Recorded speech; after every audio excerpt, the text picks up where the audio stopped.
G delivery எப்படி போச்சு? டெலிவரியா ஏன் கேட்குறீங்க? நீங்கள் தான் ஒவ்வொரு நாளும் ஒரு கதை சொல்லுவீங்களே, சொல்லுங்கள். நானா? ஏன் ஐயோ கடவுளே, இந்த டெலிவரி வேலை பார்க்குறாங்களாம் தெய்வங்க வரும். எப்படி யாரும் நீங்கள் போன நாளாக நீங்கள் வந்து இந்த டெலிவரியை வந்து பார்க்குறீங்க, ஆனால் ஒரு நாளும் ஒரு கம்ப்ளைண்ட் கூட பண்ணது இல்லையா? என்ன பண்ணுறது, இறங்கிட்டா செஞ்சு தானே ஆகணும். ஆனால் உண்மையாலுமே டெலிவரி வேலை பார்க்குறவங்களாம் வந்து உண்மையாலுமே பெரிய விஷயங்க. நம்ம ஐடி ஃபீல்டில் இருந்து நம்மளை வந்து ஒரு ப்ரொஃபஷ்னலாக ஹேண்டில் பண்ணிவிட்டு இதுவுமே வந்து உண்மையாலுமே ஒரு நல்ல ஒரு விஷயம். எல்லாராலையும் இந்த டெலிவரி வேலையெல்லாம் பார்க்க முடியாது. கிட்டத்தட்ட ஒரு ஞானினால தான் இந்த வேலையை பார்க்க முடியும். ஏன் ஞானின்னு சொல்கிறேன்னா, ஒரு டெலிவரி இங்கேருந்து கிளம்புறேன், கடையில் ஒரு 4 பேர் தான் இருப்பாங்க. பதட்டமாக இருக்கும். ஐயோ இவன் வந்து ஸ்லைஸை போட்டிருப்பானா, இவன் சீஸை போட்டிருப்பானா, இவன் டெலிவரி கரெக்டாக கொடுத்துருப்பானா அப்படின்னு சொல்லிட்டு படப்படான்னு இருக்கும். வண்டி எடுத்தோன்னா வந்து நமக்கு கான்சென்ட்ரேட் பண்ணி வண்டி ஓட்டணும். ஃபர்ஸ்ட் ஆஃப் ஆல் அந்த நம்ம அதுவும் இல்லாமல் இந்த டிராஃபிக்லாம் பயங்கர டிராஃபிக் இந்த மார்க்கம் ரோட்டில். ஸோ இவ்வளோ டிராஃபிக்லேயும் எல்லா வண்டியும் பார்த்து ஓட்டி கரெக்டாக இது பண்ணி கஸ்டமர் கிட்ட பதப்படப்பாக போகும்போது ஏதாவது மறந்து வச்சுட்டு போயிடுவோம். கடையிலே சாசை மறந்து வச்சுட்டு போயிடுவோம். நல்ல கஸ்டமராக இருந்தால் ஓகே, அடுத்த வாட்டி இதை தரேங்க, சேர்த்து போட்டு தரேன் அப்படின்னு சொல்லலாம். சில கஸ்டமர் நல்லா ஸ்டடியாக இருக்கிற கஸ்டமராக இருந்தால் நல்லா வச்சு செய்வாங்க. அது எல்லாமே வந்து அவங்க நம்ம பேக்ரவுண்ட் தெரியாது. வீட்டுக்குள்ளே நம்ம பிஸ்தா இருக்கலாம், எல்லாருக்கிட்டையும் நம்ம வந்து மிரட்டி மீன் பிடிச்சிருக்கலாம். ஆனால் அந்த டெலிவரியில் ஏதாவது ஒரு சின்ன தப்பு, ஏதாவது சாஸ் மறந்துட்டோம், இல்லை கிரெடிட் கார்டு மிஷினை வச்சுட்டு போயிட்டோம், அதுக்கு பதிலாக கேஷ் தராங்க, சில்லறை இல்லை அப்படின்னா வந்து இட்ஸ் வெரி ஸ்ட்ரெஸ்ஃபுல்லாக இருக்குது.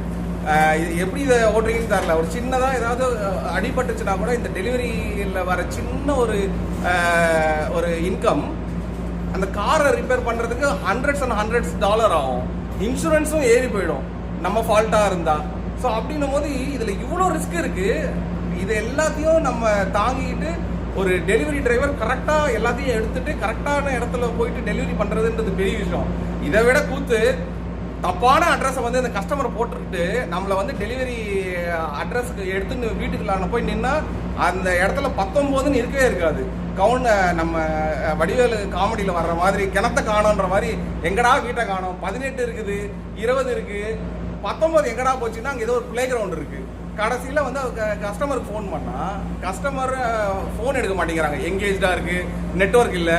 இந்த பீஸாவை எடுத்துன்னு கடைக்கு போகிறதா, இல்லை எங்கேயாவது கஸ்டமரை தேடி கண்டுபிடிக்கிறதா, இல்லாத வீட்டில் கொண்டு போய் என்னத்தை கொடுக்குறது, ரைட்? வந்து ரொம்ப ஸ்ட்ரெஸ்ஃபுல் ஆகிடுது சில நேரத்தில். அப்புறம் அந்த கஸ்டமரே வந்து கடைக்கு ஃபோன் பண்ணி வேறு திட்டுறாங்க, எங்கே போயிட்டாங்க, ஏன் இன்னும் பீஸா வரல அப்படின்னு. திருப்பியும் அதுக்கப்புறமா ஃபோன் பண்ணி கேட்டால் இல்லை இது 219, உங்கள் சிஸ்டம் தான் தப்பாக எடுத்துக்கிச்சு அப்படின்னு சொல்ல நம்ம அந்த வீட்டுக்கு எடுத்துன்னு போய் கொடுத்தா அவங்க என்ன சொல்கிறாங்க?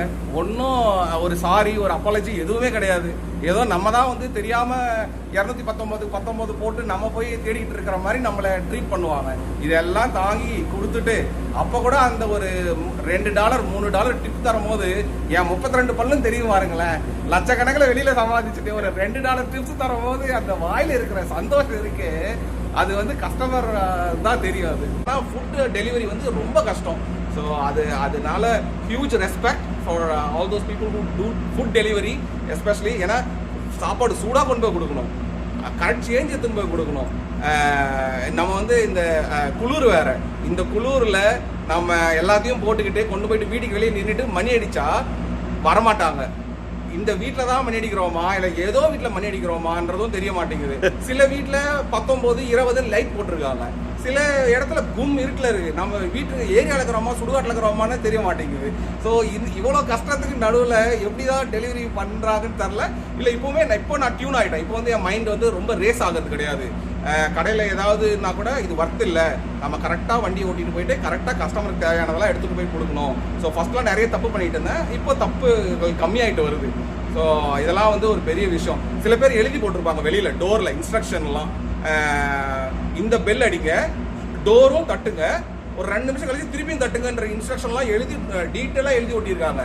எல்லாம் பண்ணதுக்கப்புறமும் வீடு திறக்க மாட்டாங்க. டோரை ஆர்டர் பண்ணுறது அவங்க, எனக்கு எதிர்பார்த்து கதவை கூட திறக்க மாட்டாங்க. ஸோ அந்த மாதிரி பெரிய விஷயங்கள்லாம் கூட இருக்குது. So thank you so much for all everybody who's do delivery jobs. You guys are amazing. So yeah, thank you. Bye.